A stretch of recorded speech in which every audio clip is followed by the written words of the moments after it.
On behalf of the West Vancouver-Sunshine Coast-Sea-to-Sky Country NDP Riding Association, welcome to the official campaign launch for our candidate, Avi Lewis. I know we can't wait to be able to get together in person once again, and that time is coming. But in the meantime, seeing so many of your faces in those little boxes, hundreds and hundreds of them, makes me incredibly excited that about what we're going to be able to do together in the weeks and months to come. And we have to come together to meet our huge historical moment, this crossroads of crisis, the ongoing pandemic, climate breakdown, and the spiraling economic, racial, and gender injustices that turn crises into human catastrophes. We are up against money and power, so nothing but a mass people's movement stands a chance. I'm Naomi Klein. I'm your co-MC for today's campaign launch. I'm an author of books, including The Shock Doctrine and This Changes Everything. I'm a climate justice activist, a filmmaker, a university lecturer, and it seems I now have a new role to which I may or may not be well suited. We shall all find out in public. Political wife to NDP candidate Avi Lewis. My co-MC today is the wonderful Bianca Mugenyi. Bianca co-founded The Leap with me and Avi and is now and was its co-executive director. And today she directs the Canadian Foreign Policy Institute, where she rakes the Liberals over the coals for their moral bankruptcy on the world stage. It is amazing to be back organizing with you. Bianca, over to you. Oh, thank you, Naomi. Thank you for that lovely introduction. Hello, everyone. It really is such an honor to be in this space with all of you. I'm tuning in from the island of Montreal, or Tiohtià:ke, the traditional territory of the Kanien'kehá:ka people and the keepers of the eastern door of the Haudenosaunee Confederacy. And I've been looking so forward to this evening. I had the great pleasure of working with Naomi and Avi at The Leap for many years, and I'm thrilled at the prospect of Avi's clarity and bold vision being brought to the halls of Parliament. It's amazing to see this turnout. It's amazing to see all of you here. It's going to be such a great night. Back to you, Naomi. Thank you, Bea. Many of us here today are settlers in these lands. So before we talk parties or politics, we begin by acknowledging the centuries of harm done to Indigenous peoples by colonialism, genocide, and residential schools, including the residential school that operated in Tchatletch or Sechelt.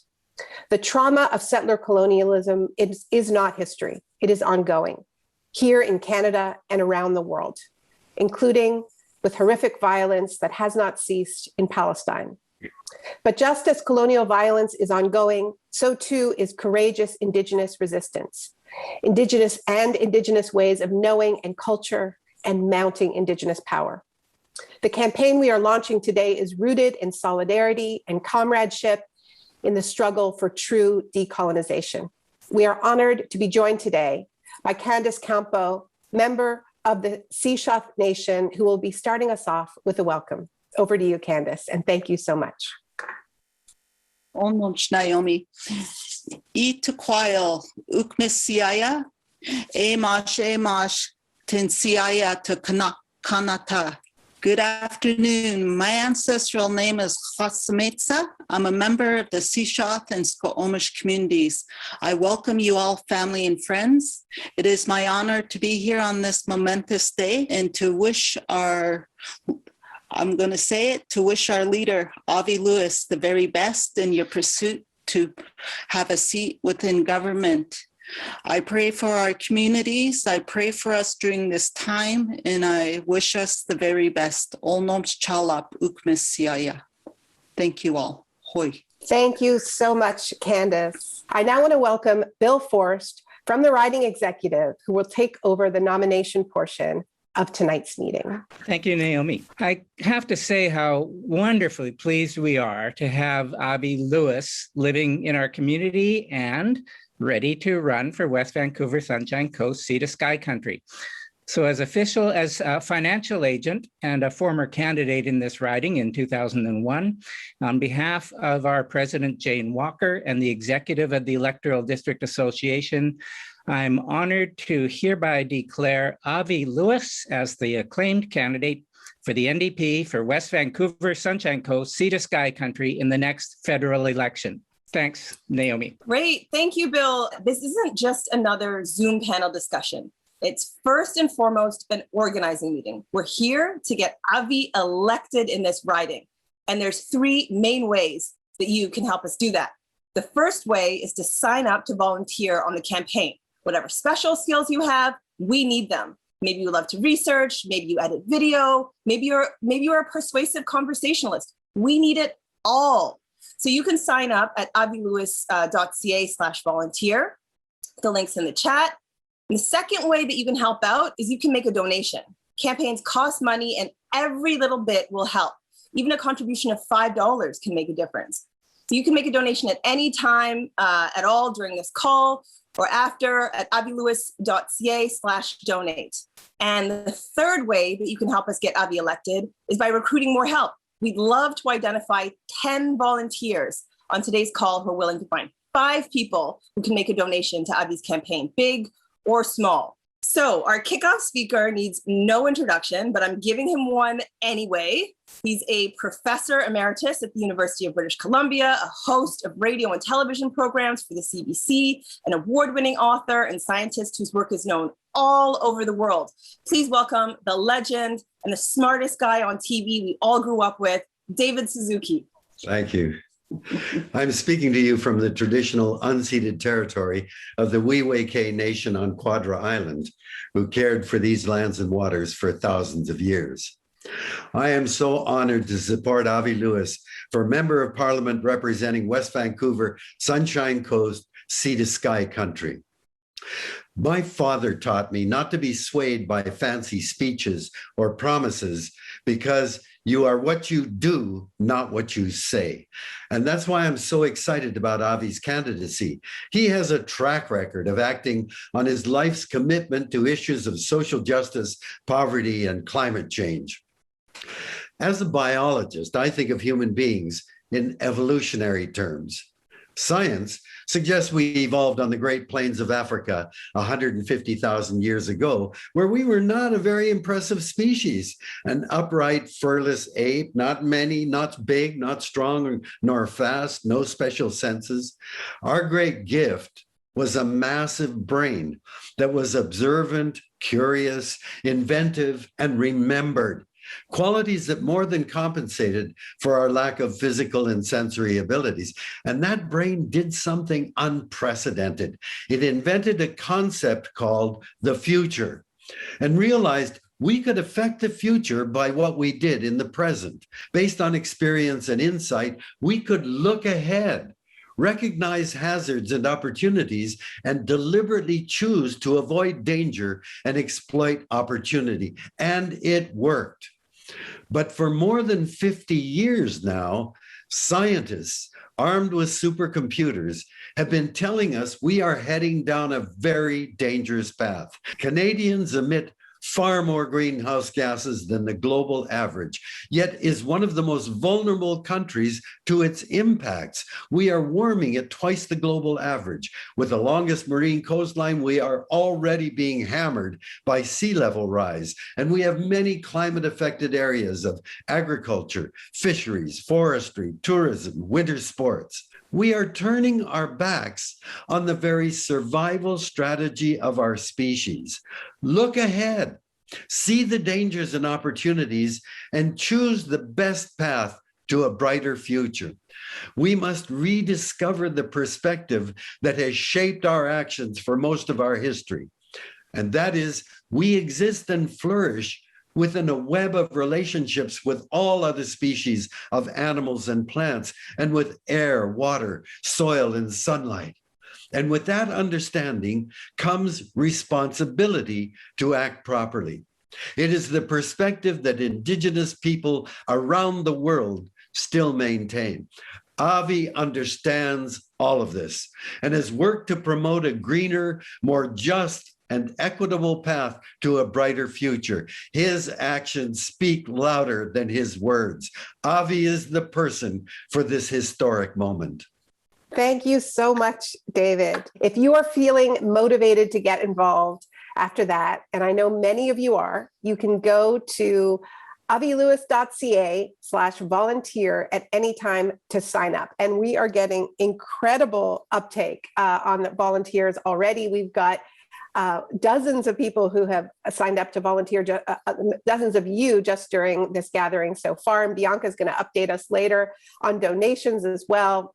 Now it's my pleasure to introduce someone who has been raising the good kind of hell in the House of Commons ever since he arrived there in 2019, representing Hamilton Centre. I'm proud to have endorsed him. He has been fighting for economic and racial justice in his Hamilton constituency since his days as a city councillor. And he has been an ally to the cause of justice all over the world, most recently in his fearless solidarity with the people of Palestine.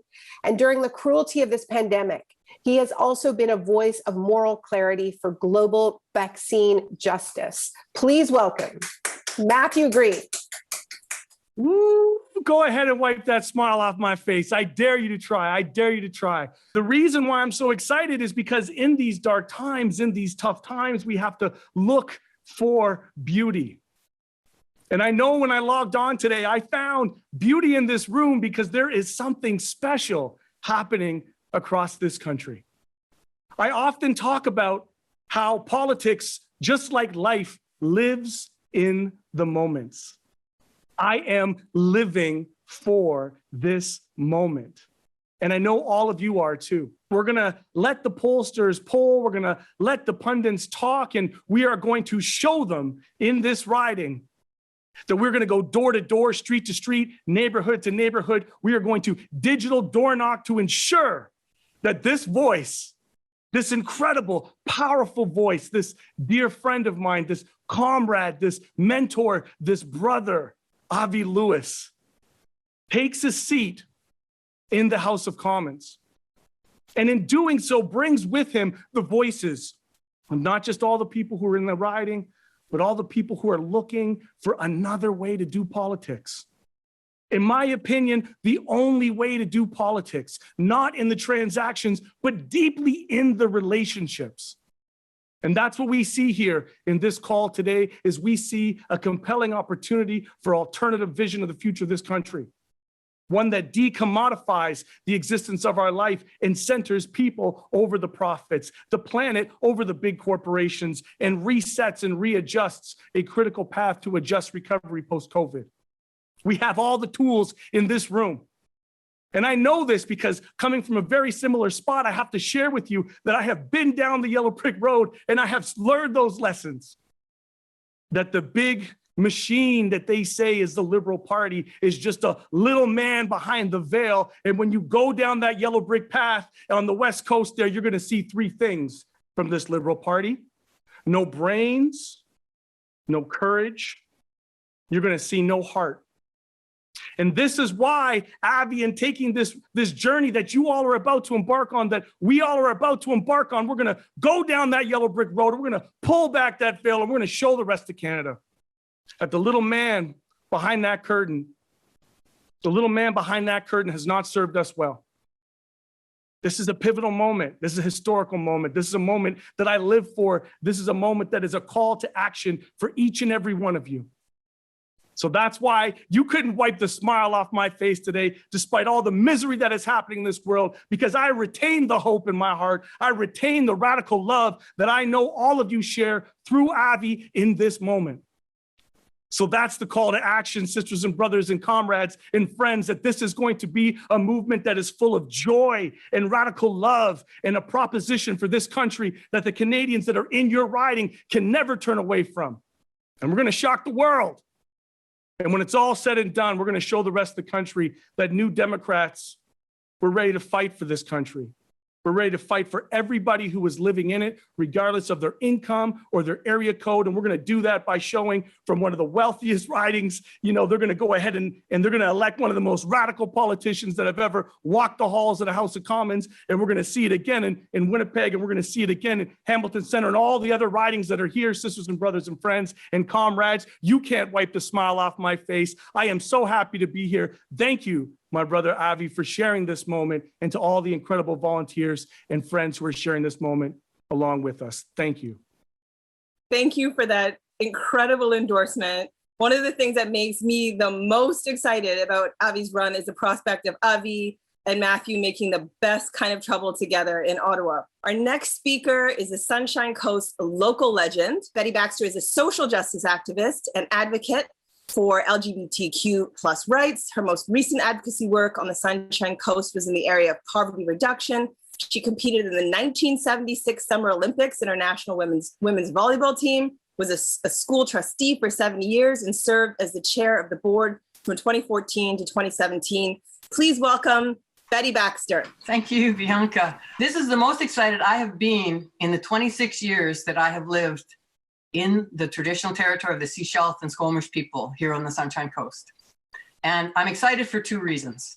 The first is the circumstances of this federal election are like never before. People know that public policy matters. And the people in this riding have seen the impact of poor public policy during the pandemic that left those who needed support the most waiting the last to receive it. And that the awareness of the pandemic crisis has also made people more aware of our housing crisis, our food security crisis. So the second reason I'm so excited is here in this riding is probably the person most equipped and most experienced to take on this role. And I am thrilled, like everybody on this call, to endorse Avi. Thank you so much, Betty. Our next nominator is Robyn Allan, another local who hails from Whistler in the Sea-to-Sky portion of this beautiful riding.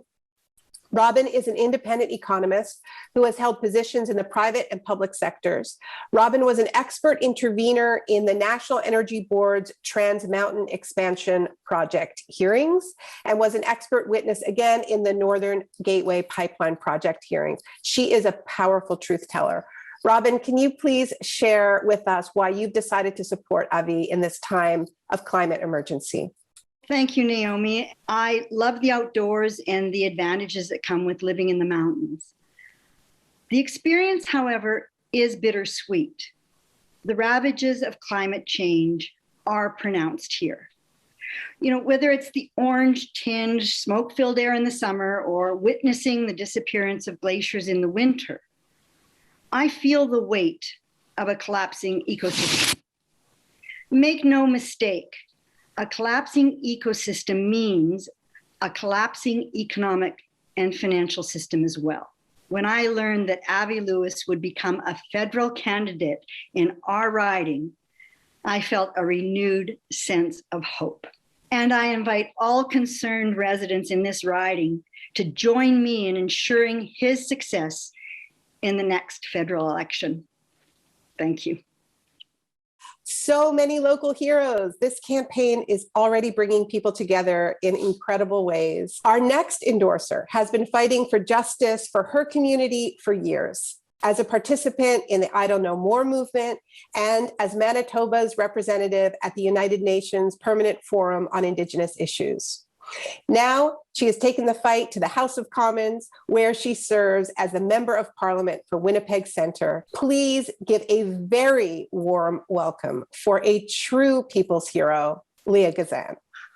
I have not been this excited for a very long time to come here today to endorse my good friend and comrade, Avi Lewis. Avi is a leader of conviction and boldness. He is a climate champion who never sways from science. We never have to question whether Avi will shift gears and not do everything he can to fight against the climate emergency. Just look at what Avi and others have achieved through the LEAP manifesto, centered on workers, centered on community, centered on people, centered around upholding the rights of Indigenous peoples. He understands how to get things done and bring people along in this movement for change. He is a feminist, and we see this in the way he lives his life, his personal life, but how he functions in the world. He has modeled what he is putting forth today in actions, consistently since I've known Avi. Let the movement get it done. We will get Avi Lewis elected. It is going to happen. Way to go, Avi. Way to go, team. Let's get this started. Thank you, Leah. Just picture it, people. Matthew, Leah, Avi, and more. I'm looking at you, Paul Taylor, all working together in caucus. It's going to feel like 100% Squad North. I'm so pleased to introduce our next speaker. This is a big night. He served as the leader of the Ontario NDP, a representative to the United Nations, the deputy director of UNICEF, the UN Special Envoy for HIV/AIDS in Africa, and the chair of the board of the foundation that bears his name. His endorsement should come as no surprise. Please welcome Stephen Lewis. Avi, your mom and I have been levitating and salivating as we count the moments to the end of capitalism. What a pleasure that will be. It's hard to know what to say when your own son is the candidate, but you know, there's such an intense feeling abroad in the land that we've got the right moment in time and the right candidate in time to take us forward. I can't tell you how deeply and intensely felt it is for all of those who've spoken tonight, who have fought the good fight over the years. It's been so difficult, so heroic, so committed. And whether one is dealing with climate or dealing with poverty or dealing with global public health or any of the issues that have now encompassed the international community in general and Canada in particular, it's just overwhelming. We've all tried so hard for so long. And I remember when my dad said to me, son, not in my time, but maybe in yours. And I say to Avi, Michelle and I say to Avi with full heart, maybe not in our time, although it's still incipient out there, just over the edge. But if not in our time, then in yours. And we are so proud and so committed in an uncompromising fashion to your candidacy. We're going to be knocking on doors for you and summoning support for you and recognizing that the people who have spoken tonight with such ardor and passion and commitment, this is what makes this process wonderful. I'm so glad you're standing, son. I'm so glad you have the nomination. Thank you so much, Stephen. Michelle, thank you for being here. I adore you both so much. You know, I noticed like this schmuck online the other day who talked about, another dynastic politics, another dynastic family.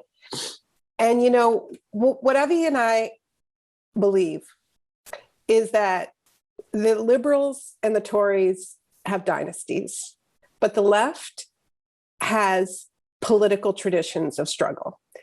And it is such an honor to be part of that tradition with you.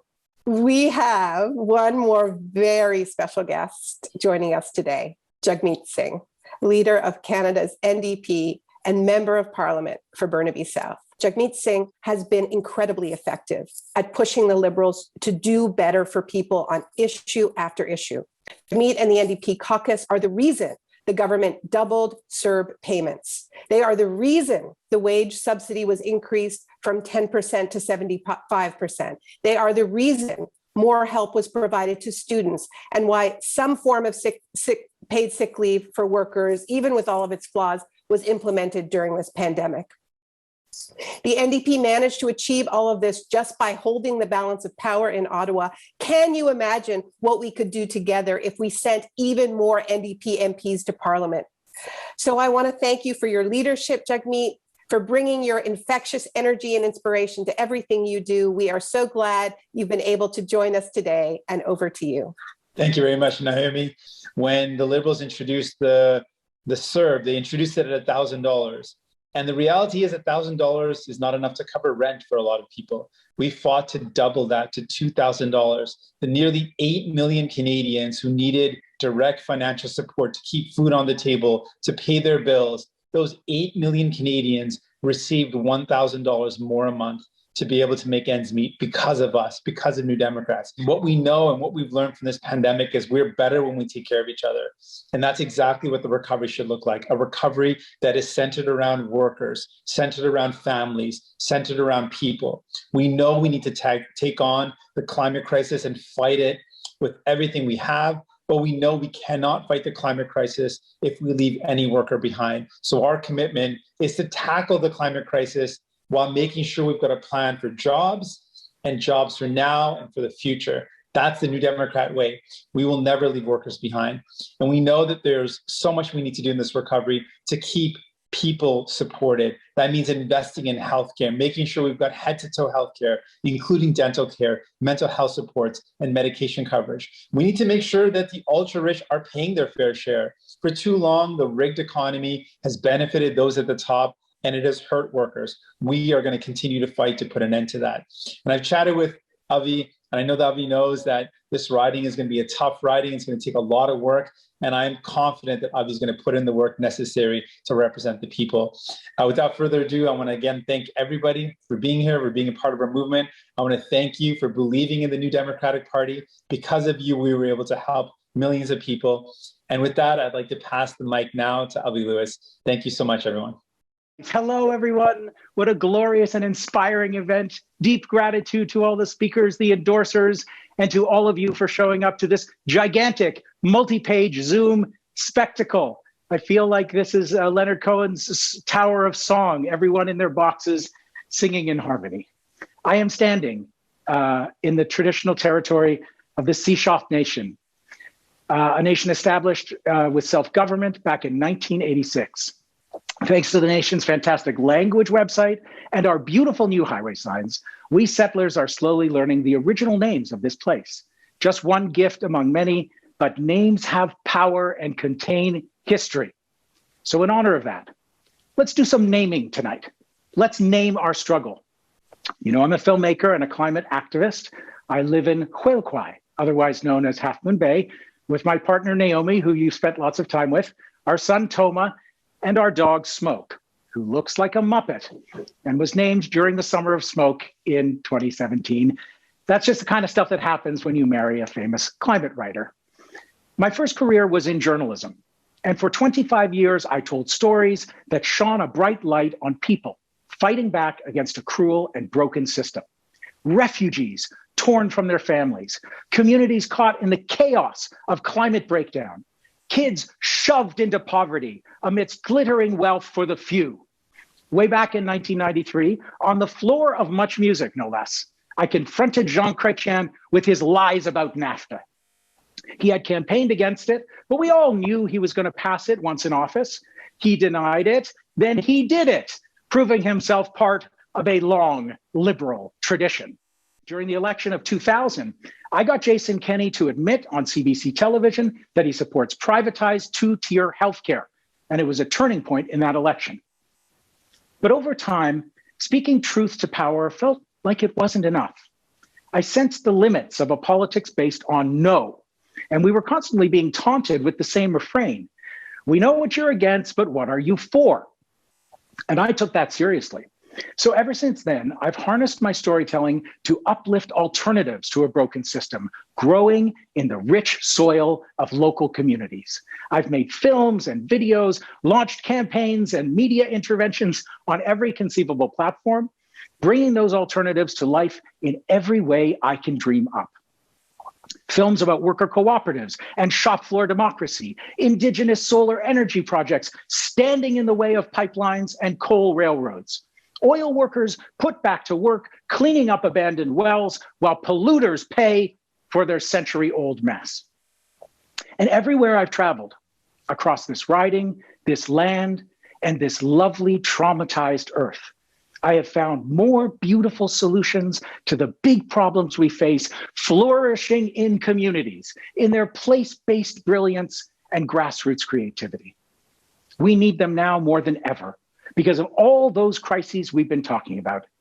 In the spirit of naming, let's name just a few. Housing is a human right, but in Canada today, it's a members-only casino. A generation of young people are on the outside looking in. Meanwhile, speculation drives prices higher and higher, increasing the gap between haves and have-nots so steeply that even the Bank of Canada admits it's the worst inequality in living memory. The climate emergency is transforming our world, the home we all share. Here on the coast, where sea level rise threatens our infrastructure and homes, we now have smoke season, as I said, which just a decade ago wasn't even a thing. Racism and white supremacy run through all our institutions. It's why Indigenous and communities of color are the first and worst impacted by the climate emergency. But it also causes untold suffering and costs lives every day, especially among essential workers who face the pandemic without the protections enjoyed by the privileged and by the wealthy. COVID-19 has taken all the injustices in our society and painted them in the colors of suffering and death. Think of the workers who take care of our precious elders. They're undervalued, underpaid, underprotected, and still they hold the hands and touch the brows of our parents and grandparents in their final moments. And there have been harrowing numbers of those final moments in long-term care in this pandemic. All of these crises are connected, and so are the solutions. That was the thinking behind the LEAP manifesto, to pull together a vision of the world we're fighting for, to demand the big solutions to the crises we face. To do it, we knew we needed to bring together not just political demands, but the movements fighting for them. An historic coalition of Indigenous leaders, trade unions, environmentalists, and many other fighters for justice. We rallied under the banner of a very simple idea, that the climate emergency changes everything. The scientists say that for even a chance of a safe future for all, we need rapid, far-reaching, and unprecedented changes in all aspects of society. Yeah, that's a quote from scientists. And this is another point on which the lessons of the pandemic have been clear as a bell. For change this big, this fast, we need the power and resources of the federal government to step in and lead when everything is at stake, to spend what it takes to win. And we need something else. We need the federal government to focus single-mindedly on improving the daily lives of working people when it makes those huge investments. That's how we make the case for big change. That's how we build the political support for the new society we urgently need. What we've seen in the pandemic, of course, is something very different. We've seen a government diminished by decades of cuts and austerity, lurching through the crisis, making up a plan as it goes along. A government showing the true colors of the Liberal Party, the party of the 1%, mobilizing at the outset of the pandemic $750 billion in financial support for banks and big business in a matter of days, while over 15 months, they've spent barely half of that for all the people they're supposed to serve. And thank you, Matthew Green, for bringing that up time and time again. As you can see, I get worked up about politics. And it really is my politics that have led me to this moment. We're at a unique and consequential moment in history. And I'm showing up in it, having worked for the last dozen years in the climate movement on solutions, making the case for the LEAP manifesto, making the case for its even bolder and more electrifying successor, the Green New Deal. It's not going to be easy, friends. But if we fight for justice for people, and if we fight for justice for the planet, if we organize and fight for what's right, we can win. So how do we do it? How do we usher in the decade of the Green New Deal? We need it all. Truth-telling, mass movements, political power, all working together. So I've decided to run for office, to take on the climate polluters and the pandemic profiteers, to pry their hands off the levers of the federal government. I want to be a people's accomplice. I've been on the outside, in the streets for decades. Now it's time for me to cross over, to see if I can get in there with your help and hold the door open to all that creativity and energy coming from movements outside the gates. So here's my offering. The pandemic recovery must be a Green New Deal for all. A Green New Deal means creating hundreds of thousands of good jobs that repair our climate and protect our coast.